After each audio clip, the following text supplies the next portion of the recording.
So we've just had our second ever UFO hearing in Congress. And I've got to say, I'm massively underwhelmed and really kind of disappointed with it. And a lot of people are going to be like, how could you say that you're disappointed? We've just had four very well accredited people sit in front of Congress and testify about UFOs and UAPs. But they told us a whole lot of nothing, right? I watched it. I was there watching it live. And I was just left like, you see, this is just kind of underwhelming. I feel like, I don't know. I expected so much more. I wasn't expecting video footage. I wasn't expecting, photographs, although that would have been lovely. But I was expecting something more than what we've already been told. It was just an opportunity for people to say the same things over and over again, just in front of people who have a position of authority in Congress, right? And I was just left a bit like, I've not learned anything here.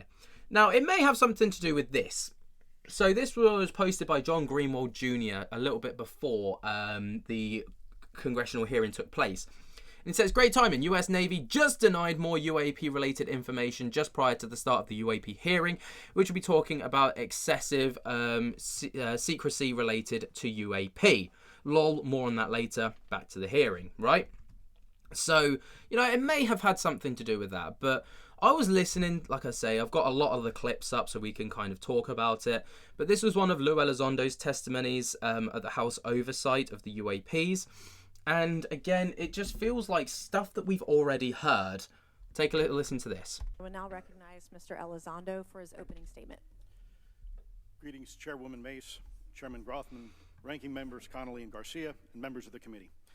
It is my honor and privilege to testify before you on the issue of unidentified anomalous phenomenon, formerly known as UFOs. On behalf of our brave men and women in uniform and across the intelligence community, as well as my fellow Americans who have awaited this day, thank you for your leadership on this important matter. Let me be clear, UAP are real. Advanced technologies not made by our government or any other government are monitoring sensitive military installations around the globe. Furthermore, the U.S. is in possession of UAP technologies, as are some of our adversaries. I believe we are in the midst of a multi-decade secretive arms race, one funded by misallocated taxpayer dollars and hidden from our elected representatives and oversight bodies. For many years, I was entrusted with protecting some of our nation. Now, I've got to say, that was interesting, how it's hidden from our elected bodies. So, obviously, that being the president, that being the people elected within states, like for their their seats in government and stuff like this. But again, it's nothing that we didn't already know. Nation's most sensitive programs. In my last position, I managed a special access program on behalf of the White House and the National Security Council. As such, I appreciate the need to protect certain sensitive intelligence and military information. I consider my oath to protect secrets as sacred, and I will always put the safety of the American people first. With that said, I also understand the consequences of excessive secrecy and stovepiping. Nowhere was this more apparent than in the aftermath of 9/11, which many of us remember all too well. I believe that America's greatness depends on three elements. A watchful Congress, B, a responsive executive branch, and C, an informed public. Over the last decade and a half, I learned that certain UAP programs were and are operating without any of these elements. Although much of my government work on the UAP subject still remains classified, excessive secrecy has led to grave misdeeds against loyal civil servants, military personnel, and the public, all to hide the fact that we are not alone in the cosmos. A small cadre within our own government involved in the UAP topic has created a culture of suppression and intimidation that I've personally been victim to, along with many of my former colleagues. This includes unwarranted criminal investigations, harassment, and efforts to destroy one's credibility. Most Americans would be shocked to learn that the Pentagon's very own Public Affairs Office openly employs a professional psychological operations officer as the singular point of contact for any UAP-related inquiries from citizens and the media. This is unacceptable. Many of my former colleagues and I have provided classified testimony to both the Department of Defense and the Intelligence Community Inspector General, and many of us have subsequently been targeted by this cabal with threats to our careers, our security clearances, and even our lives. This is not hyperbole, but a genuine fact, and this is wrong. To fix these problems, I propose three principal actions. First, Congress and the President should create a single point of contact responsible for a whole-of-government approach to the UAP issue. Currently, the White House, CIA, NASA, the Pentagon, Department of Energy, and others play a role, but no one seems to be in charge, leading to unchecked power and corruption. Second, we need a national UAP strategy that will promote transparency and help restore the American public's trust at a time when the public's trust is at an all-time low. This strategy should include a whole-of-government approach, including the academic and scientific communities, the private sector, and our international partners and allies. Third, Congress should create a protected environment so whistleblowers desperate to do the right thing can come forward without fear. As it currently stands, these whistleblowers suffer because of stigma, a code of silence, and concerns about retaliation. These whistleblowers should be encouraged to come forward in ways that protect them against any forms of retaliation. Policies and procedures should ensure that protection, and for those who refuse to cooperate, it is up to the members of this committee and the other lawmakers to wield their subpoena power against hostile witnesses and prevent additional government funding to those UAP efforts that remain hidden from congressional oversight. In closing, we as Americans have never been afraid of a challenge. In fact, we thrive on them, whether it's eradicating polio or going to the moon. We don't run from a challenge, we take it head on. To the incoming administration and Congress, I say to you, we need immediate public transparency. And this hearing is an important step on that journey. If we approach the UAP topic in the same way as we, as Americans, have met other challenges, we can restore our faith in our government institutions. Together, we can usher in a new era of accountable government and scientific discovery. I believe that we as Americans can handle the truth, and I also believe the world deserves the truth. Thank you, esteemed members of Congress, for your time today. It is profoundly appreciated by many. Right, so obviously, great. You know, did he tell us much? No. Did he tell us about what he wants moving forwards? Absolutely. And that's a great thing, you know, and these are the steps that need to be taken in order to make sure that lawmakers know that they can't get away with what they're continuing to get away with, which is great. And, you know, Representative Anna Paulina Luna, absolutely fantastic. She bossed this, by the way. She was an absolute boss bitch. You know, asked Lou Elizondo about UAP pilots and whether they are interdimensional or living craft. And this is what Lou Elizondo had to say about that.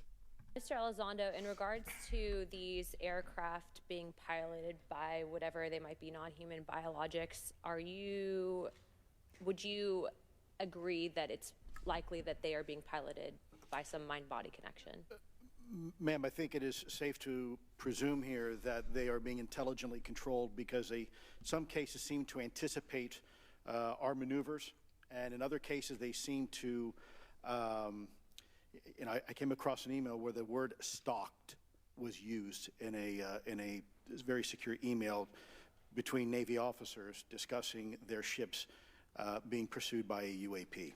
In our previous panel, we had Grush, and he had testified to say that some of these were interdimensional beings. Can you speak on that at all?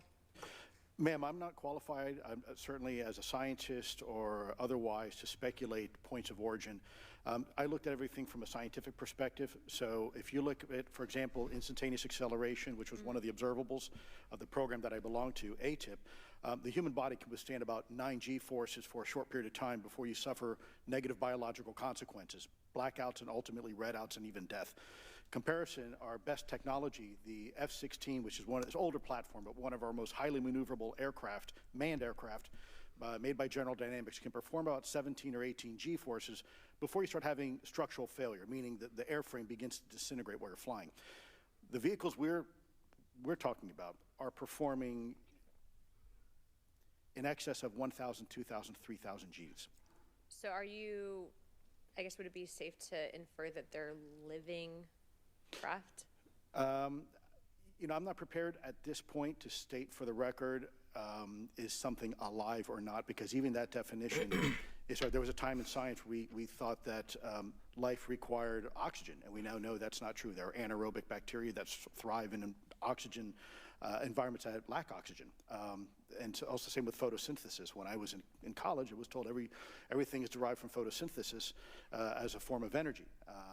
In reality, that's not true. There are things that live off of chemosynthesis. So we're constantly having to reevaluate our understanding of what the definition of life is. Right, I do feel like there was just a lot of non-answers there, you know?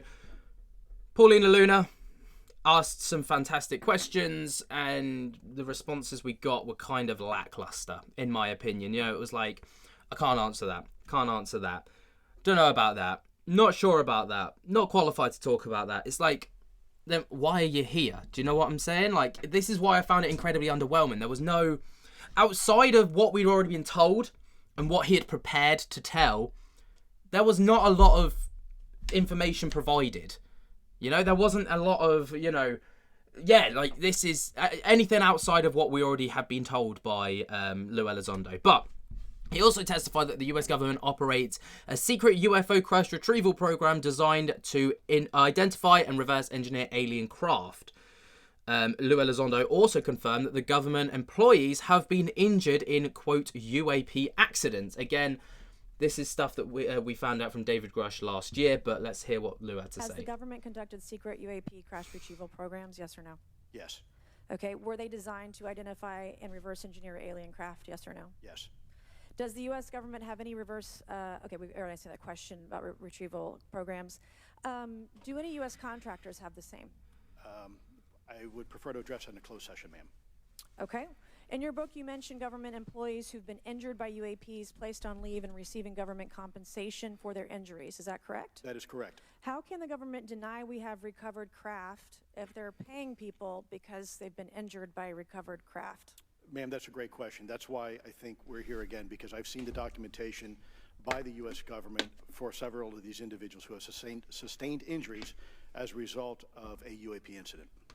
Has the government conducted secret... Again, it's just more of the same, you know? It's just, like, it's just... I don't know.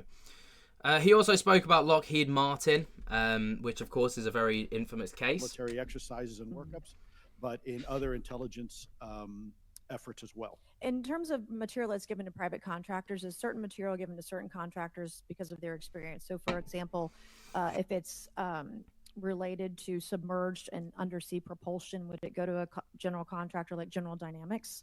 Yes, ma'am, absolutely correct. Different contractors have different levels of expertise. What's Lockheed's expertise? Aerospace, ma'am.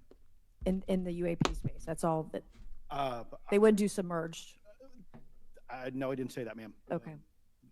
Lockheed Martin and others do quite a bit of work both in our atmosphere, in space, and even underwater. There are certain efforts to. It's a tough question you're asking. You put me on the spot here. I'm looking for the answer. Yes, ma'am. No, they are involved in a lot. I would rather let Lockheed Martin explain the different domains that they are involved with. Probably am not authorized to discuss that, but they are involved in a lot of different areas and domains. Admiral, flight safety risks for our pilots. You see, it's just anything outside of the script, he struggles to answer, right? And I found this throughout. Anything that was outside of the parameters of what they've already pre-written down and prepared to answer, he's like, oh, you put me on the spot here, ma'am. You know, like, this is a difficult one for me to answer. And it's like, well, no, it's not. Like, it's a yes or no question. Like, literally, it's as simple as that. Like, and this is why I was every time I was just like, for God's sake, like, if you weren't prepared to answer questions, why did you agree to sit in front of Congress to testify about what you know regarding the topic? You know, and this is why I got really frustrated whilst watching it. And I get frustrated again because it's like, why is this even the case? So, you know, one of the highlights and the funniest parts about the entire situation was Representative Nancy Mace was told by Anna Paulina Luna that if she mentions classified UAP crash retrieval programs, that she would be put, quote, on a list. To which she came back with, come at me, bro. So, you know, this was definitely one of the highlights for me in an otherwise underwhelming congressional hearing. Okay, thank you, Mr. Moskowitz. And I would now, committee staff asked me to go ahead and I will do it, to enter into the congressional record this 12-page document that Michael Schellenberger brought today that describes the Immaculate Constellation government program. So we will do that now. Every member up here has a copy of it. The first section talks about the unacknowledged special access program called Immaculate Constellation. and the second section about USG imagery intelligence. And Representative Luna just told me if I say immaculate constellation, I'll be on some list. Maybe a FISA warrant, so come at me, bro, I guess. But okay. I mean, it's one of the best moments, isn't it? Like, that was just, again, highlight, like a diamond in the rough, But this was Nancy Mace after the congressional hearing regarding like her thoughts and opinions on how things went and the progress moving forwards. This, again, is just the tip of the iceberg. We've only had 2 brief hearings on it. There's more work to be done. I think the success of this hearing today will mean that there'll be more hearings in the future, greater investigation, and hopefully more whistleblowers to come forward. This, again, is just the tip of the iceberg. There you go. So I guess we can strap ourselves in for more topics like this, right? We can strap ourselves in for more UFO conferences and stuff like this. Now, I'm not going to lie to you. You know, I've said it throughout. I was incredibly underwhelmed. I wasn't particularly impressed with this whatsoever. I thought that when we go into this that we were going to get more information outside of what we already knew going into this, right? But we didn't.